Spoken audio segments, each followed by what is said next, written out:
ओम श्री गुरुभ्यो नमः हरिः ओम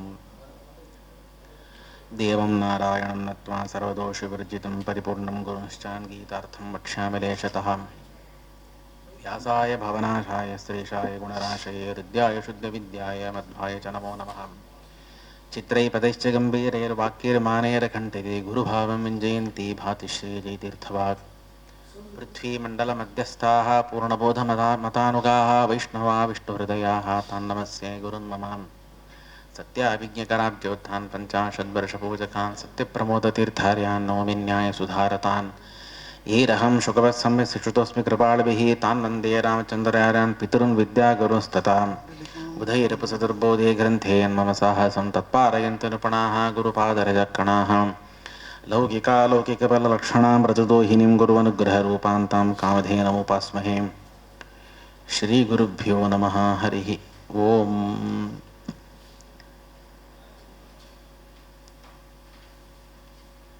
अस्यां भगवद्गीतायां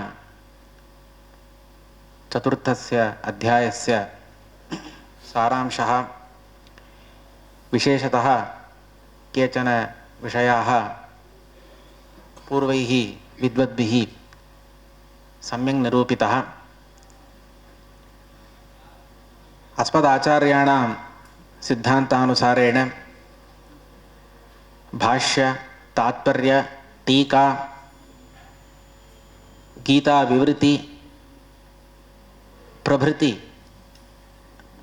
ग्रन्थान् आधारीकृत्य तत्रत्याः केचन विषयाः मया यथाशक्ति यथामति यथावकाशं प्रस्तूयन्ते. எனக்கு அவ்வளவா தமிழில் பிரவச்சனம் பண்ணி எனக்கு அபியாசம் இல்லை. தமிழ்நாட்டிலேயே பிறந்து வளர்ந்து எல்லா விவகாரம்லாம் பண்ணினாலும் பிரவச்சனம் சாஸ்திரார்த்த அனுவாதம்னு வர்றப்போ ஒன்று கன்னட பாஷையில் பண்ணுவோம், இல்லை மராட்டி பாஷையில் பண்ணுவோம். தமிழ் பாஷையில் பிரவச்சனம் பண்ணியிருக்கேன், ஆனால் ரொம்ப அபரூபமாக 2-3 இடத்துல மட்டும்தான் நான் பிரவச்சனம் பண்ணியிருக்கேன். அதனால் தமிழில் அவ்வளவு ஃப்ளூயன்சின்னு சொல்லுவாளே அந்த ஒரு ஃப்ளூயன்சி எனக்கு கிடைக்காது. இருந்தாலும் எல்லாருக்கும் உபகாரம் ஆகணுங்கிறதுக்காக நான் தமிழ் பாஷையிலே நான் வந்து சொல்கிறதுக்கு நான் முயற்சியை நான் பண்ணுறேன். விஷயத்தை புரிகிற மாதிரி சொல்லணுங்கிறது என்னோடய பிரயத்னம். ஆனால் அந்த பாஷையில் ஒரு சில தப்பு இருந்ததுன்னா நீங்கள் க்ஷமிக்கணும்னு நான் பிரார்த்திக்கிறேன். இந்த அத்தியாயத்துடைய சாராம்சத்தை, பூர்வாத்தியாய சங்கதி, இந்த அத்தியாய பிரதிபாத்தியம், இது எல்லாத்தையும் ஆச்சாரியார் பாஷ்யத்தில் சொல்கிறார். நீங்கள் முதல்ல கேட்டிருக்கலாம், நேற்றே கூட கேட்டிருக்கலாம். இந்த பகவத்கீதாவுக்கு மத்வாச்சாரியார் ஆனந்த தீர்த்த பகவத் பாதா 2 வியாக்கியானம் பண்ணியிருக்கார். ஒன்று கீதா பாஷ்யம்னு, மத்வாச்சாரியருடைய முதல் கிரந்தம் கீதா பாஷ்யம். 37 கிரந்தங்களை ஆச்சாரியார் எழுதியிருக்கார். சர்வமூல கிரந்தம்னா அதை நாங்கள் சொல்கிறோம். அந்த 37 கிரந்தத்தில் முதல் ரச்சனம் செய்த கிரந்தம் தான் இந்த கீதா பாஷ்யம். பிறகு ரச்சனை செய்தது கீதா தாத்பரியம், கீதா தாத்பரிய நிர்ணய அப்படின்னு சொல்கிறார். இந்த கீதா பாஷ்யத்துக்கு வியாக்கியானம் ஜெயதீர்த்தர் டீகாராயரன்னு நாங்கள் சொல்கிறோம். ஜெயதீர்த்தர் ரச்சனை செய்த டீகா பிரமேய தீபிகா அப்படின்னு, கீதா தாத்பரியத்துக்கு நியாய தீபிகா அப்படின்னு டீகாவை ரச்சனை பண்ணியிருக்கார். நிறைய வியாக்கியானங்கள் இருக்குது. கீதா விவருத்தி கீதார்த்த சங்கிரஹ அப்படிங்கிற பேரில் ராகவேந்திர சுவாமிகள், மந்திராலய பிரபு ராகவேந்திர சுவாமிகள் வந்து 2 கிரந்தத்திலையும் இந்த கீதா பாஷ்யம், பிரமேய தீபிகா, கீதா தாத்பரியம், நியாய தீபிகா, எல்லா கிரந்தத்திலையும் சொன்ன கீதார்த்தத்தை சங்கிரகத்தை ரொம்ப சரளமாக எந்த விஷயத்தையும் விடாமல் மந்த ஜனாளுக்கும் அர்த்தம் ஆகிற மாதிரி கீதா விவருத்தியில் நிரூபணம் பண்ணியிருக்கா. அப்படிப்பட்ட இந்த கீதா விவருத்தியில் பாஷ்யத்துப்படியும் தாத்பரியத்துப்படியும் ராகவேந்திர சுவாமிகள் இங்கே வந்து இந்த அத்தியாய பிரதிபாத்தியத்தையும் பூர்வாத்தியாய சங்கத்தையும் இங்கே நிரூபணம் பண்ணுறார். பூர்வாத்தியாய கடைசியில், 3வது அத்தியாய கடைசியில் ஏவம் புத்தே பரம் புத்வா சம்ஸ்தபியாத்மானம் ஆத்மனா அப்படின்னும், மனசஸ்து பராபுத்தி யோ புத்தே பரசஸ்து சஹா அப்படின்னு தாரதமியம், இந்திரிய மன புத்தி முதலான தத்துவங்களுடைய அபிமானி தேவதைகள் யார் இருக்கிறார்களோ அந்த தேவதா தாரதமியத்தை சங்கேபமாக சொல்லி, தாரதமிய அந்தகதத்வேன சர்வோத்தமத்வேன தன்னுடைய ஞானத்தை உபாசனத்தை பரமாத்மா பூர்வாத்தியாயத்து கடைசியில் சொல்லியிருக்கார். அதுக்கு சங்கதமா இந்த அத்தியாயத்திலையும் தன்னுடைய மகாத்மியத்தை சர்வோத்தமத்துவத்தை பகவான் கிருஷ்ணர் இங்க நிரூபணம் பண்றார். இது ஒரு விஷயம். இன்னொரு விஷயம் என்னன்னா, நிவிருத்த கர்மம். சாஸ்திரிகள் சொல்லியிருந்தாலும் முதல்லையே பிரவருத்த கர்மம் நிவிருத்த கர்மம் அப்படின்னு. எங்க சித்தாந்தப்படி பிரவருத்த கர்மம் நிவிருத்த கர்மம்னு ரெண்டு கர்மங்களை நாங்கள் அங்கீகாரம் பண்ணலை. ஒரே கர்மமே சகாமமா பண்ணா அது பிரவருத்த கர்மம். அதே கர்மத்தையே நிஷ்காமமா செய்தால் அது நிவிருத்த கர்மம்னு சொல்றோம். இதுல நிறைய வித கர்மங்கள், வேதோக்தமான கர்மங்கள் நிறைய இருக்கு. அது சந்நியாசாசிரமத்துக்கு விகிதமான கர்மமா இருக்கலாம், கிரகஸ்தாசிரமத்துக்கு விகிதமான அக்னிஹோத்திராதி கர்மமே இருக்கலாம். எந்த கர்மமா இருந்தாலும் ஒவ்வொரு கர்மத்தை நிஷ்காமமா செய்ய முடியாது. உதாரணத்துக்கு காரீரி யாகம்னு இருக்கு, புத்திரகாமேஷ்டி யாகம்னு இருக்கு. அதான் நியத காமிய கர்மம்னு சொல்றோம். நியத காமிய கர்ம, காமனாவை விட்டு பலகாமனாவை பரித்தியாகம் செய்து அப்படிப்பட்ட கர்மங்களை அனுஷ்டானம் செய்யவே முடியாது. அப்படிப்பட்ட நியத காமிய கர்மங்களை ஸ்வரூப தியாகம், அந்த கர்மங்களை செய்யவே கூடாது. யாரு ஞானார்த்தியா இருக்கானோ அவன் அப்படிப்பட்ட அதிகாரி. சில கர்மங்கள் வைகல்பிக காமியம்னு சொல்றோம். காமனா இருந்தா பலகாமனை இருந்து இந்த பலத்திற்காக பல சாதனமாக இந்த கர்மத்தை செய்யலாம். அதே மாதிரி பலகாமனா இல்லாமலும் பலாபேட்சா இல்லாமல் கேவலம் பகவத் பிரீத்தியை மட்டும் உத்தேசித்து ஞான பக்தி வைராங்கங்களை உத்தேசித்து இந்த கர்மங்களை செய்யலாம். ஜோதிஷ்டோமேன ஸ்வர்காமோ யஜேத, ஸ்வர்காமஹா அப்படின்னு இருக்கு. ஆனாலும் இந்த ஸ்வர்க அப்படிங்கிற சப்தத்துக்கு மோட்சம்னு வியாக்கியானம் செய்கிறோம், ஸ்வர்க்கம் அப்படிங்கிற சப்தத்துக்கு பகவத் ஞானம்னு வியாக்கியானம் செய்கிறோம். ஸ்வர்காமச்சேத் ஜோதிஷ்டோமேன யஜேத, ஸ்வர்காம ஏவ ஜோதிஷ்டோமேன யஜேத இது நியமோ நாஸ்தி. ஸ்வர்காமனாம் வினாப்பி மோட்சகாமனையா ஞான காமனையா ஜோதிஷ்டோமேன யஜேத.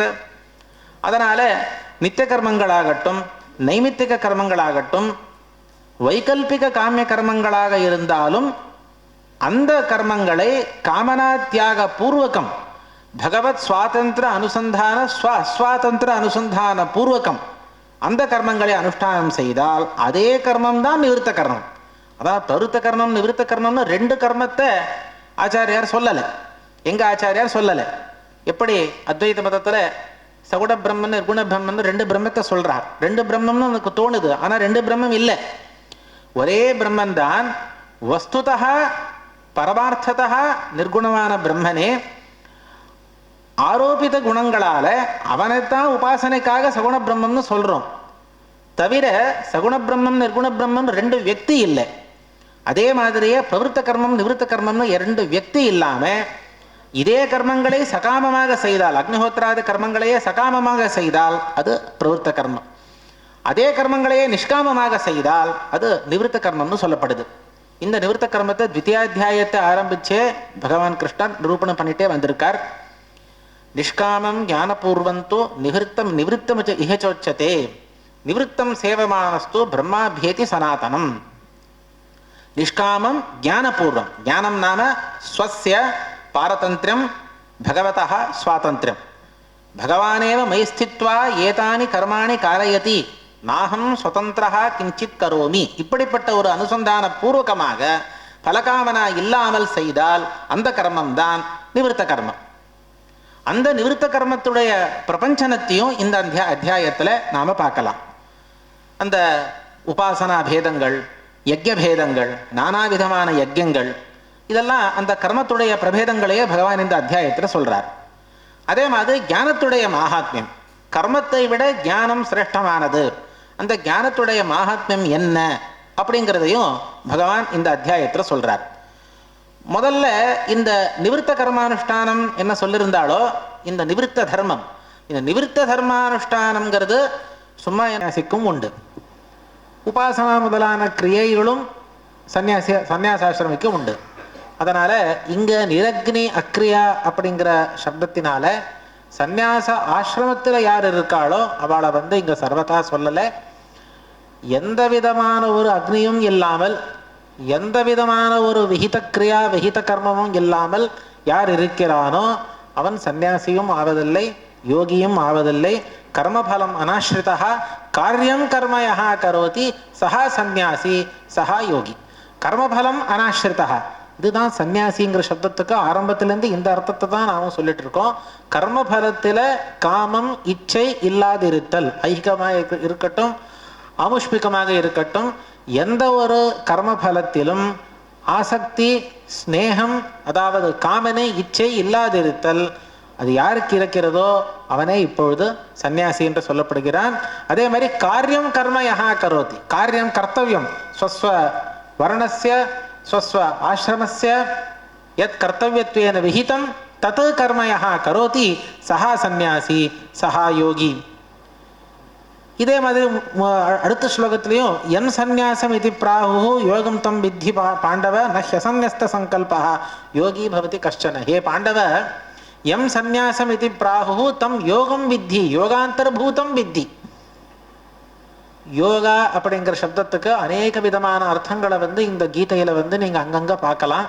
ஒவ்வொரு இடத்துல யோக சப்தத்துக்கு ஒவ்வொரு மாதிரியான அர்த்தங்கள் சொல்லப்பட்டிருக்கு.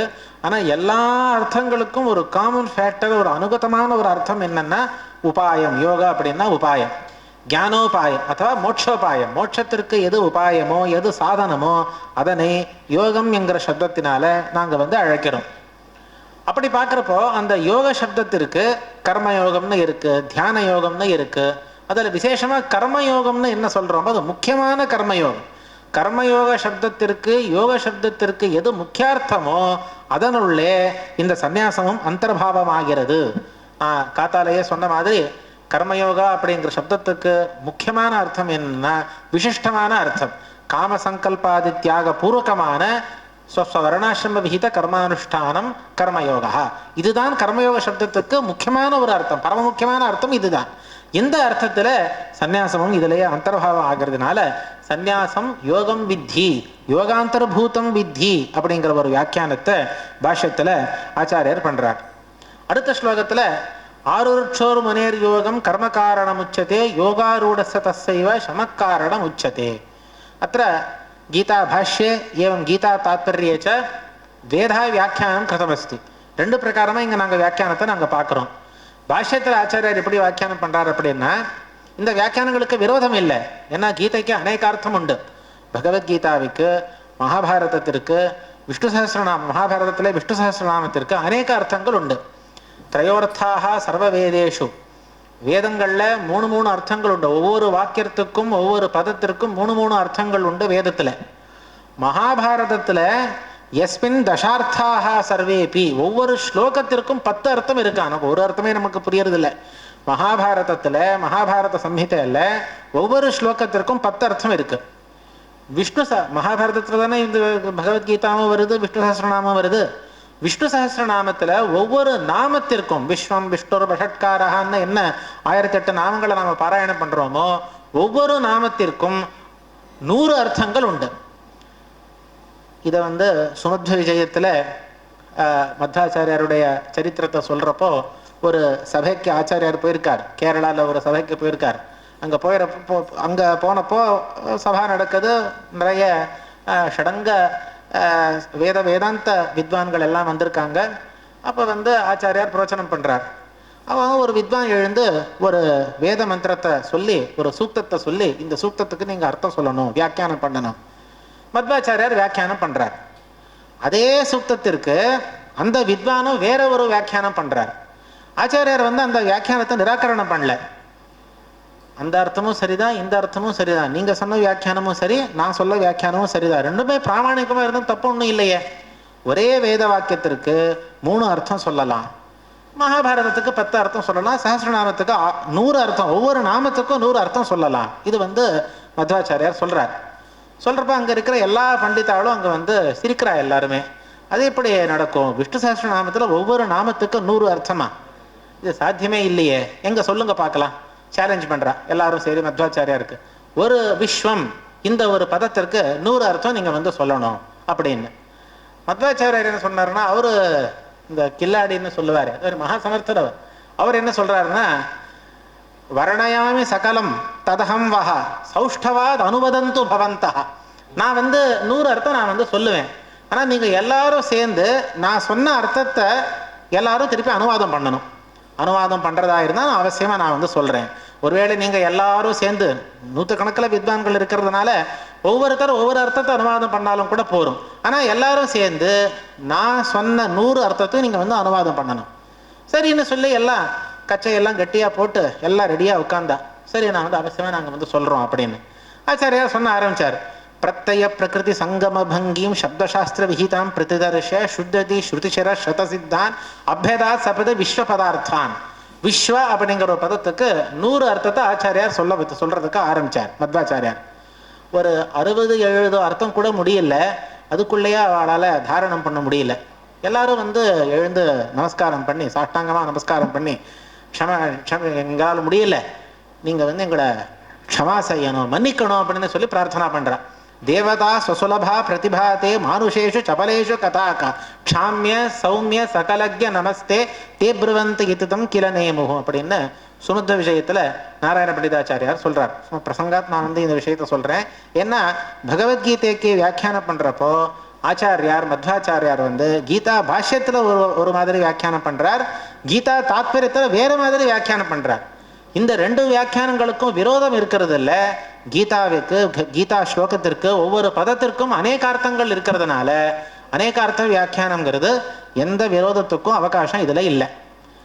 மத்வாச்சாரியார் பாஷ்யத்துல வியாக்கியானம் பண்றப்போ யோகம் ஆருருட்சோஹோ முனேஹே, யோகம் அப்படின்னா இந்த சமாதி யோகம் அथवा ஞான சாதனம். ஞான சாதனம் ஆரோடும் இச்சுஹு அர்த்தாத் யஹ ஜிக்யாசுஹு தஸ்ய கர்ம காரணமுச்சதே. கர்ம விஹித கர்மானுஷ்டானம் வர்ணாசிரம விஹித நிவೃತ್ತ கர்மானுஷ்டானம் காரணமுச்சதே, ஞானஸ்ய காரணமுச்சதே. பவான் ஜிக்யாசுஹு, உனக்கு இன்னும் ஞானம் இன்னும் வரல, நீ இன்னும் ஜிக்யாசு அவஸ்தையில தான் இருக்க. நீ ஞானத்தை அடையணும் அப்படின்னா, பிரம்ம ஞானத்தை அடையணும் அப்படின்னா அவசியமா நீ வந்து விஹித கர்மங்களை நிவೃತ್ತ கர்மங்களை அனுஷ்டானம் நீ பண்ணணும். யோகாரூடஸ்ய தஸ்ய இவ. யோகாரூடன்னா என்ன? ஆரூட யோகா, அதாவது ஞான சாதனங்களை முடிச்சவன், ஞான சாதனங்களை கம்ப்ளீட் செய்தவன். அதாவது அர்த்தம் என்ன? அப்ரோட்ச ஞானத்தை அடைந்தவன். என்ன சாதனம் எல்லாம் எப்போ பூர்த்தி ஆகும், எப்போ பலாவாப்தி ஆகிறதோ அப்போதானே சாதன சம்பூர்த்தி ஆதாரம் நான் வந்து கணக்கில் எடுத்துக்கணும். சாமக்ரி அப்படின்னு இருந்ததுன்னா அடுத்த க்ஷணத்துல காரியம் ஆகணும். காரியம் ஆகலை அப்படின்னா சாமக்ரியில் ஏதோ நியூனம் இருக்கு அഥவா பிரதிபந்தகம் இருக்குன்னு அர்த்தம். பிரதிபந்தகம் எதுவும் இல்லை, சாமக்ரி இருக்கு அப்படின்னா என்ன அர்த்தம்? காரியம் ஆயிருக்கு. அதாவது யோகாரூடா அப்படின்னா அபரோட்ச ஞானி. அப்படிப்பட்ட அபரோட்ச ஞானிக்கு சமக்காரணம் உச்சதே. சமஹான சமாதி யோகா, அசம்பிரஜாத சமாதி, சமாதியாதி, அசம்பிரஜாத சமாதி ஆகட்டும், இல்லைன்னா சம்பிரஜாத சமாதி ஆகட்டும், வியாக்கியான அர்ச்சனை முதலான இந்த கர்மங்கள், இதுவும் ஒரு கர்மத்தில் தான் சேர்ந்தது. இந்த கர்மங்கள் காரணமுச்சதே, மோட்சகத ஆனந்தாதிசயஸ்ய ஆனந்தாபிவித்தேகே காரணமுச்சதே. காத்தாலேயே சொன்ன மாதிரி அபரோட்ச ஞானிகளுக்கும் கூட கர்மம் உண்டு.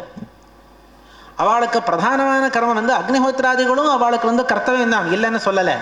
ஆனால் பிரதானமான கர்த்தவியம், பிராதான்யன கர்த்தவியமானது சமாதி. அதாவது சமாதின்னா தியானம்னு அர்த்தம், பகவானுடைய தியானம். அந்த தியானத்தில் 2 வித தியானம் உண்டு, சம்பிரஜாத சமாதி அசம்பிரஜாத சமாதி அப்படின்னு. அதாவது சம்பிரஜாத சமாதியில் எப்படின்னா அவள் வந்து தியானத்தில் உட்காந்துருக்கா.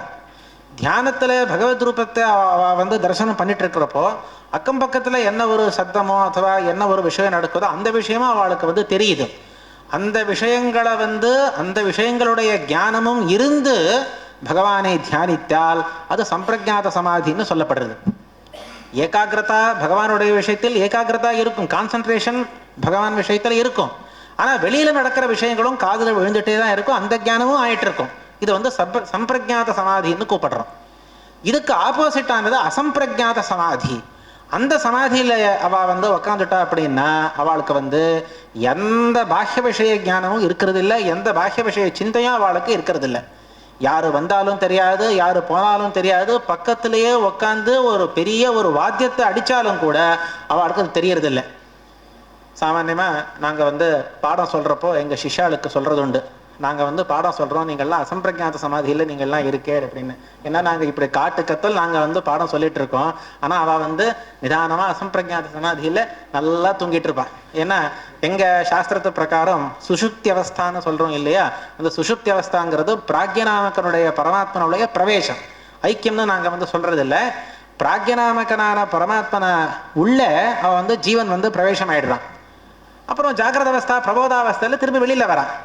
இந்த பிராக்ஞநாமக பரமாத்மாவுடைய ஆலிங்கனத்தில் உள்ளே இருக்கிறப்போ அவனுக்கு அக்கம் பக்கத்தில் எதுவுமே தெரியறது இல்லை.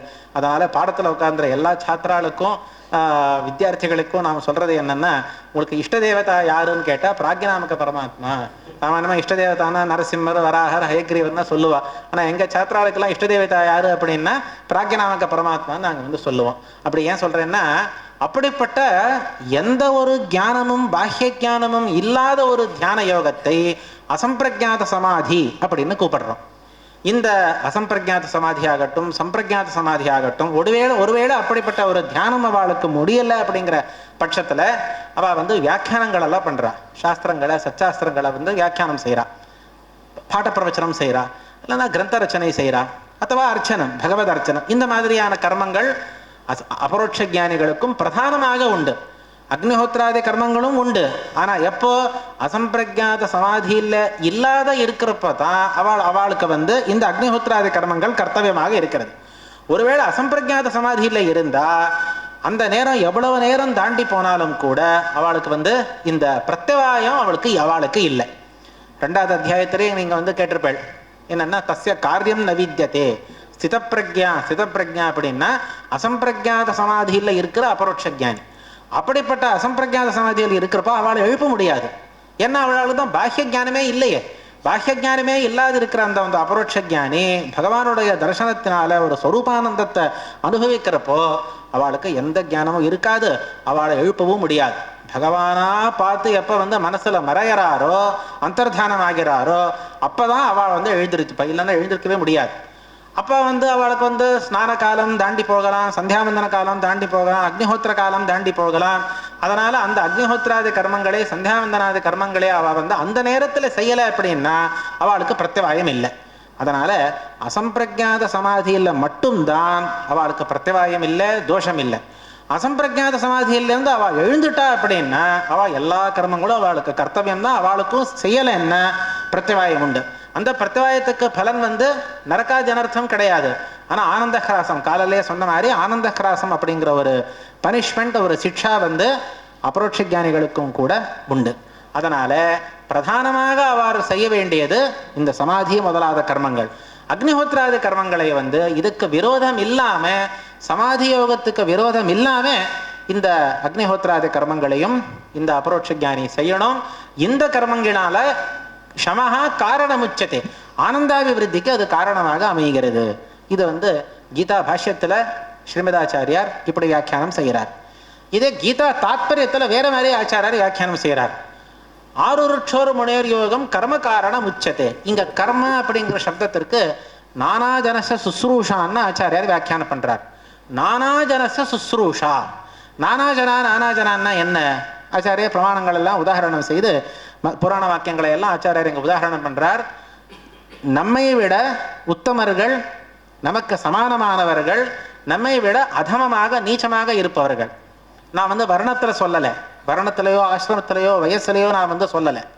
தாரதமியத்தில் ஞானத்தில் பக்தி வைராக்கியம் முதலாத சாதனங்களில் நம்மை விட யார் உத்தமமாக இருக்கிறாளோ அவளையும் நாம் சுசுரூஷா செய்யணும். பக்தி நமஸ்காரம் முதலாத சுசுரூஷைகள் அவள் செய்கிற பணிவிடை அதெல்லாம் செய்யணும். அதே நமக்கு சமானமாக யார் இருக்கிறாளோ, ஞான பக்தி வைராக்கியாதி குணங்களில் நமக்கு யார் சமானமாக இருக்கிறாளோ அவளுடைய சுசுரூஷையும் செய்யணும். அவளுக்கு சுசுரூஷை எப்படின்னா மரியாதை பண்ணுறது, அவ்வளோதான். அவளுக்கு நமஸ்காரம் பண்ணணும்னு இல்லை, அவள் சொல்கிற வேலையை செய்யணும், கிங்கரனாக இருக்கணும் அப்படி அர்த்தம் இல்லை. சமானமாக மத்தியமமான ஜனர்களுக்கு நம்மால் முடிந்த மரியாதையை செய்தல். இது சமானமான மனுஷர்களில். அதம அப்படின்னா நீச்சர்கள், விஷ்ணு துரோகிகள், அவைஷ்ணவாள்னு அப்படி அர்த்தம் இல்லை. வைஷ்ணவர்கள்லேயே நம்மை விட யார் அதமர்களாக இருக்கிறார்களோ நாங்கள் இந்த யோகியதா பேதத்தை எங்கள் சித்தாந்தத்தில் ரொம்ப பிரதானமாக நாங்கள் சொல்கிறோம். மத்த சித்தாந்தத்தில் ஜீவ திரைவித்தியம் இருக்கு. ஜீவாக த்ரிவிதாக, முக்தி யோக்கியாக, நித்திய சம்சாரிணா, தமோ யோக்கியாக அப்படின்னு 3 ஒரு விபாகத்தை ஜீவஸ்வரூபத்திலேயே நாங்கள் அங்கீகாரம் செய்கிறோம். முக்தி யோக்கியாள்னு யார் இருக்காளோ அந்த முக்தியோகிய ஜீவர்களை தான் சாதனம் செய்து மோட்சத்தை அடைய முடியும். இந்த தமோயோகிய ஜீவர்கள்னு யார் இருக்காளோ அவள் சாதனம் செய்யறதும் இல்லை. ஒருவேளை மோட்சத்துக்கு சாதனம் செய்தாலும் அது அவளுக்கு பலிக்கிறது இல்லை. அந்த சாதனம் பாதியிலே நின்று போயிடும். அவள் பகவத்வேஷாதி சாதனங்களனால அவள் அனந்தமஸை நித்திய நரக்கம், நரக்கம்னு கேட்டிருக்கோம் இல்லையா, நரக்கத்திலே நித்திய நரக்கம்னு ஒன்று அங்கீகாரம் பண்ணுறோம். அந்த நித்திய நரக்கத்துக்கு அவள் போகிறா யாருன்னா தமோயோக்கியா. நித்திய சம்சாரினகான்னு இருக்காள். அந்த நித்திய சம்சாரி ஜீவ பேரை பாருங்க, நித்திய சம்சாரி. எல்லா காலத்திலும் சம்சாரத்திலேயே கண்டினியூ பண்ணுறா. அவளுக்கு இந்த பக்கம் மோட்சமும் இல்லை, இந்த பக்கம் தமஸும் இல்லை, அந்த தமஸும் இல்லை.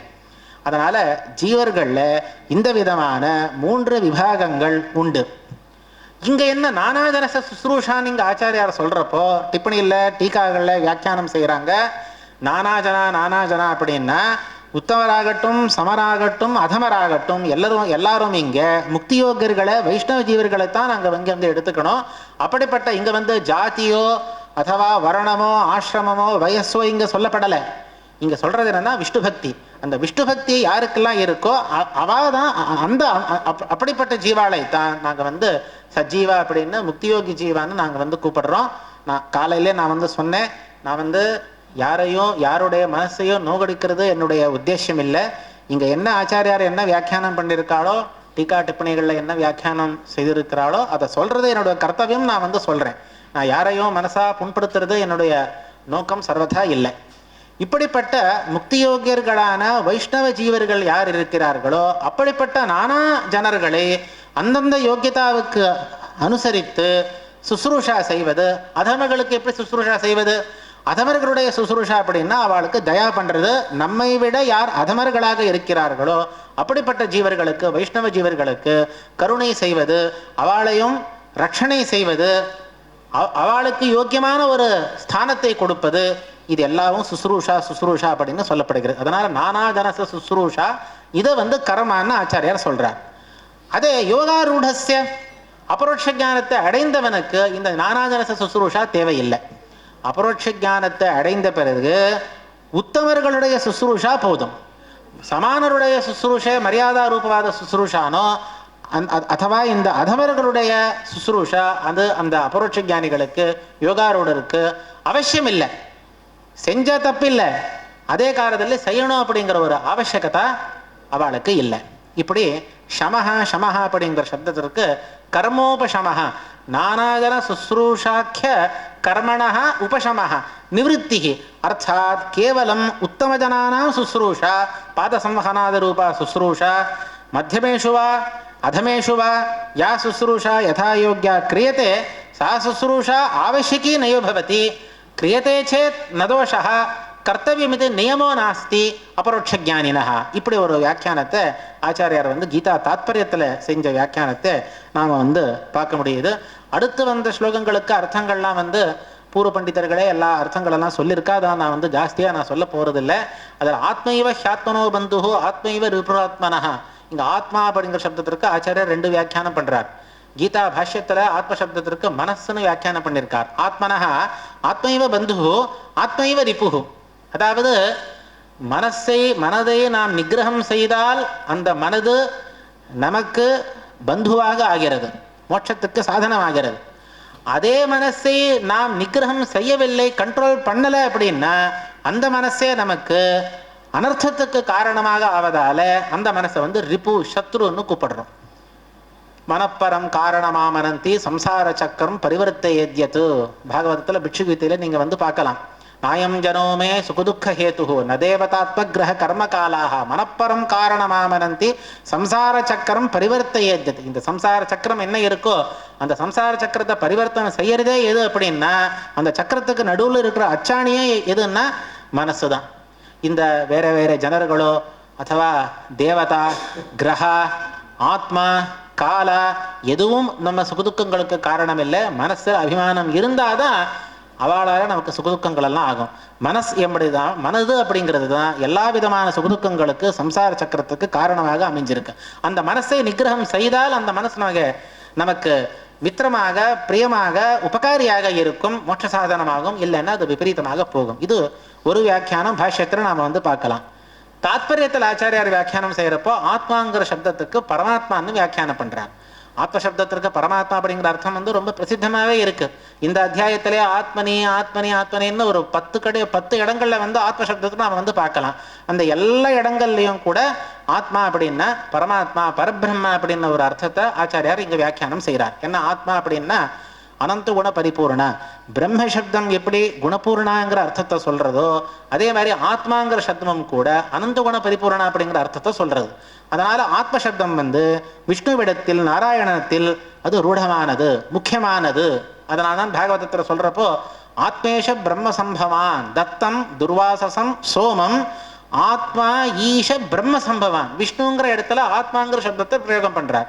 ஈஷா பிரம்மா, துர்வாசா, சோமா அப்படின்னு நாங்கள் பார்க்குறோம். இன்னும் பிரம்மசூத்திரத்திலையும் கூட திப்பாத்தியாயத்தனம் ஸ்வசப்தா, ஸ்வசப்த ஆத்மசப்தத்தை ஹேதுவாக வைத்துக்கொண்டு அங்கே விஷ்ணுன்னு சித்தாந்தத்தை சூத்திரக்காரர் செய்கிறார். அதனால ஆத்மா அப்படிங்கிற சப்தத்துக்கு பரமாத்மான்னு அர்த்தம் உண்டு. ஆத்மா ரிபுகு, ஆத்மா பந்துகு. பரமாத்மாவை ஸ்ரீமன் நாராயணனின் பக்தியால் நாம் வசம் செய்தால், பரமாத்மாவை ஜெயிக்கிறதுன்னா என்ன அர்த்தம்? பரமாத்மாவை ஜெயிக்க முடியாது, அவனுக்கு அஜிதான்னு பேர் இருக்கு. ஜெயிக்கிறது அப்படின்னா என்ன? பக்தியின் மூலமாக அவனை வசீகரணம் செய்தல். அப்படிப்பட்ட பக்தியா வசீகரணம் இருந்தால் அந்த பரமாத்மா நமக்கு பிரியனாக, நமக்கு அவசியமாக புருஷார்த்தங்களை கொடுக்கிறான், பிரசன்னனாக ஆகிறான். ஒருவேளை அந்த பரமாத்மாவை நாம் பக்தியின் மூலமாக வசம் செய்யவில்லை அப்படின்னா அதே பரமாத்மாவே நமக்கு ரிபு ஆகிறான், அதாவது சத்ருவாக நமக்கு அனர்த்தங்களை கொடுக்கிறான். அப்படின்னு ஆத்மசப்தத்துக்கு பரமாத்மாங்கிற ஒரு வியாக்கியானத்தையும் கூட கீதா தாத்பரியத்தில் செய்து நாம் பார்க்கலாம். ஆச்சாரியார் சொன்னார், ஒரே பிரகரணத்தில் ஒரே சப்தத்துக்கு 2 அர்த்தம் பண்றது, அந்த ஒரு கிரந்தத்தில் ஒரு அர்த்தம் செய்யறது, இந்த ஒரு கிரந்தத்தில் ஒரு அர்த்தம் பண்றது ஒன்றும் தப்பு இல்லை. அவர் சில உதாரணங்கள் எல்லாம் சொன்னார். அதே மாதிரி எங்க சித்தாந்தத்திலையும் கூட நாங்களும் ஒரு உதாரணம் நாங்கள் சொல்றோம். சவா ஆயேஷ புருஷோ அன்னரசமயா, தைத்தரிய உபனிஷத்துல சொல்றப்போ ஆகாஷாத் வாயு, வாயோர் அக்னி சொல்லிட்டே வர.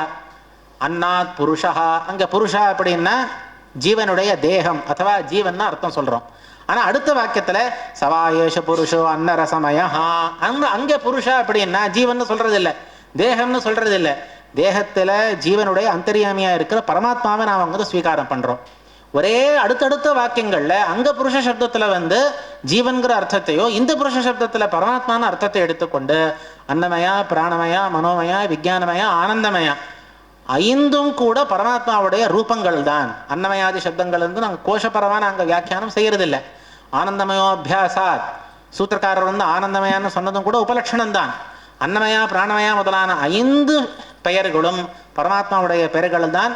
கிரமமாக அனிருத்தா, பிரத்யும்னா, சங்கர்ஷணா, வாசுதேவா, நாராயணா என்னப்படும் இந்த பஞ்ச ரூபங்களை இந்த சப்தங்கள் குறிக்கின்றன அப்படின்னு சொல்லி எங்காச்சாரியார் வியாக்கியானம் செய்கிறார். அதனால ஆத்மாங்கிற சப்தத்துக்கு விசித்திரமான அர்த்தங்களை நாம இங்க பார்க்கலாம்.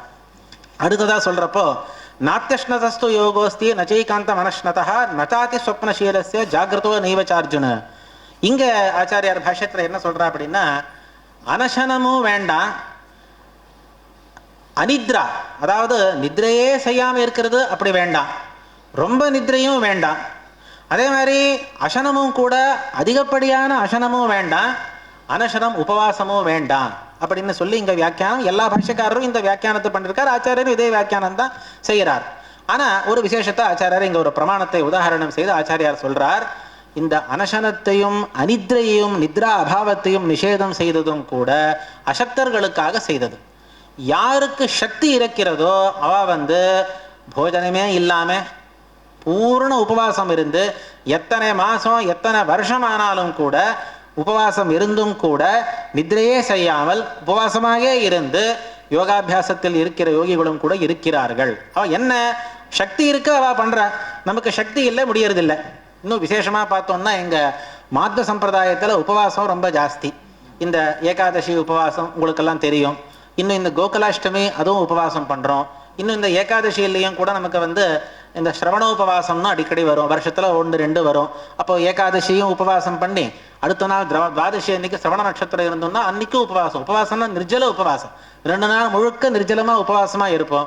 அதே மாதிரி தசமி அன்னைக்கும் கூட காலையில சாப்பிட்டதோட சரி, ராத்திரி வந்து அல்ப உபகாரம் தான், 2 நாள் திருப்பி உபவாசம். துவாதசி அன்னைக்கும் காலையில பாரணம் செஞ்சுட்டு அப்புறம் திருப்பி அன்னைக்கு வந்து சாயங்காலத்துக்கு மேலேயும் கூட அல்ப உபகாரம் தான். இப்படி வந்து உபவாசம் செய்யறதுங்கிறது எங்க மாத சம்பிரதாயத்துல ரொம்பவே ஜாஸ்தி இருக்கும். கோகுலாஷ்டமி கிருஷ்ண ஜெயந்தியும் அப்படிதான். கிருஷ்ண ஜெயந்தி உற்சவம் தான், உற்சவமா இருந்தாலும் கூட நாங்க வந்து உபவாசம் பண்றோம், பகவானுடைய பிரீத்திக்காக உபவாசம் செய்யறோம். ஜெயந்தி அன்னைக்கு அஷ்டமி திதியும் உபவாசம் இருந்து, அடுத்ததா ரோஹிணி நட்சத்திரையும் உபவாசம் இருந்து, ரோஹிணி அஷ்டமி ரெண்டும் முடிஞ்ச பிறகு 2வது நாளோ 3வது நாளோ நாங்க வந்து பாரணை செய்யறதும் கூட ஒவ்வொரு வருஷத்துல மாறி மாறி வரும். ஏன் சொல்றேன் அப்படின்னா, உபவாசம்ங்கிறது பரமாத்மாவிற்கு மிகவும் பிரியமானது. என்ன உபவாசம்னா என்ன? ஒன்னும் சாப்பிடாம இருக்கிறது, வாயில ஒண்ணு போட்டுக்காம இருக்கு, அது உபவாசம் இல்லை. உபசமீபே வாசகா உபவாசகா. அந்த நாள் முழுக்க பகவத் பரமாவை எல்லா காலத்திலும் இருக்கணும், எல்லா காலத்திலும் இருக்க முடியல அப்படின்னாலும் இந்த ஏகாதசி முதலான நாட்கள்ல பரமாத்மாவுடைய சமீபத்துல நாம வந்து வாசம் செய்யறோம். வேற எந்த ஒரு காரியங்களும் செய்யாம அதிகமான பகவத் காரியங்களே செய்வது, ஜாகரணம் செய்வது, இதெல்லாம் இங்க வந்து உபவாசா அப்படிங்கிற சப்தத்திற்கு ஆச்சாரியர் வியாக்கியானம் செய்கிறார். அதே மாதிரி அனசனம், நித்ரையை விடுறதுங்கிறது ரொம்ப கஷ்டம். சாப்பாட்டை கூட விட்டுறலாம், நித்ரையை அவ்வளவு சுலபமா விட முடியாது. எல்லாருக்கும் இது வந்து அனுபவ சித்தமான விஷயம். ஆனா ஆச்சாரியார் பிரம்மசூத்திர அனுவியாக்கியானத்துல மத்வாச்சாரியார் சொல்றார், ஸ்ரவணாதி வினானைவ க்ஷணம் திஷ்டேத் அபி குச்சித். இந்த ஸ்ரவண மனன நிதித்தியாசனான்னு சொல்றோம் இல்லையா, இந்த ஸ்ரவண மனன நிதித்தியாசனங்களை விட்டு ஒரு க்ஷணமும் கூட இருக்கக்கூடாது. ரொம்ப கஷ்டம். ஸ்ரவணாதி வினா நைவ க்ஷணம் திஷ்டே. நாங்க பாராயணம் பண்றோம், அக்னிஹோத்திரம் பண்றோம், சந்தியாவந்தனம் பண்றோம், எல்லாம் பண்ணுங்க, வேணான்னு சொல்லலை. ஆனா அந்த ஸ்ரவணாதிங்கிற ஆதிபதத்துல எல்லாமே இங்க அந்தர்பாவம் ஆகிறது. ஸ்ரவண மனன நிதித்தியாசனம்ங்கிறது பிரதானம், மற்றதெல்லாம் அதுக்கு அங்கமா செய்யணும். மொத்தமா இந்த ஞான சாதனம்னு என்னென்ன இருக்கோ, அபரோட்ச ஞானத்துக்கு மோட்சத்துக்கு சாதனங்கள் என்ன இருக்கோ அந்த சாதனங்களை செய்யாமல் ஒரு க்ஷணமும் கூட இருக்கக்கூடாது. தஸ்யர்த்தே யக்ஷணோ நீதா சஹா நீத ஏவ. பரமாத்மாவுடைய கதா வார்த்தா இல்லாமல் ஒரு க்ஷணம் நாங்கள் வந்து அதை பரித்தியாகம் செய்தாலும் கூட போன க்ஷணம் திருப்பி வரப்போறதில்லை. உத்யன்னஸ்தஞ்ச என்னசோ ஆயுர் ஹரிதவை பும்சான். ஒவ்வொரு நாளும் கூட சூரியோதயத்திலேருந்து சூரியாஸ்தமனம் வரைக்கும் ஒரு சூரியோதயம் சூரியாஸ்தமனம் ஆச்சுன்னா போதும், நம்ம ஆயுஷத்துல ஒரு நாள் போயிட்டே இருக்கு. அப்படி இருக்கிறப்போ ஒரு க்ஷணமும் கூட ஸ்ரவணாதி இல்லாமல் இருக்கக்கூடாது. என்ன இப்படி சொல்ற, தூக்கம் வந்தா என்ன பண்றது? அதுக்கு ஆச்சாரியார் சொல்றார், அத்தியசக்கியத நித்ராது புனரேவ சமபியசே. ரொம்ப அசக்கியமா போச்சு அப்படின்னா கொஞ்சம் நித்ரை பண்ணுங்க, கொஞ்சம் தூங்கிக்கலாம், ஆனா உடனே எழுந்து திருப்பி அபியாசத்தை ஆரம்பிக்கணும். சுமத்து விஜயத்துல 14வது சர்க்கத்தை சொல்றப்போ ஆச்சாரியாருடைய சிஷ்யாலாம் எப்படி இருந்தாலும் சொல்றா. அப்படி இப்ப சொல்றப்போ, சரம சமய சுப்தாக பூர்வமுத்தாய சிஷ்யாக குருஜன பரிச்சரியாம் சக்கரரே துஷ்கராம் ச. ராத்திரியுடைய கடைசி யாமத்துல கொஞ்சமா தூங்குறா. அப்புறம் அந்த யாமம் முடியறப்போ குருவுடைய உத்தானத்துக்கு முன்னாடியே அவ வந்து எழுந்துடுறா.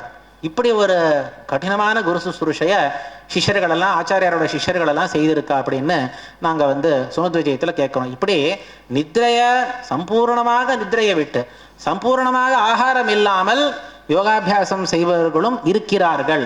சக்தி இருந்தா அப்படி பண்ணுங்க, சக்தி இல்லை அப்படின்னா நாத்தியஷ்ட யோகஸ்தே யுக்தாகார விஹாரஸ்யன்னு கிருஷ்ணன் சொன்னது வந்து அசக்தாளுக்கு அப்ளை ஆகுது அப்படின்னு சொல்லி ஆச்சாரியார் வியாக்கியானம் செய்கிறார். மற்ற விஷயங்கள் எல்லாம் கூட அதிகமாக பேதங்கள் இல்லை. 3 வியாக்கியானங்கள்லையும் அதிகமான பேதங்கள் இல்லை. இன்னும் இருந்தாலும் ஒரு சில பேதங்கள் உண்டு. சமயாவகாசம் இல்லாதனால அதை வந்து நாங்கள் வந்து சொல்லலை. அடுத்த அத்தியாயத்தில் பார்க்கலாம். கிருஷ்ணா. ஸ்ருதி புராணானாம் ஆலயம் கருணாலயம் நமாமி பகவத் பாதசங்கரம் லோகசங்கரம்.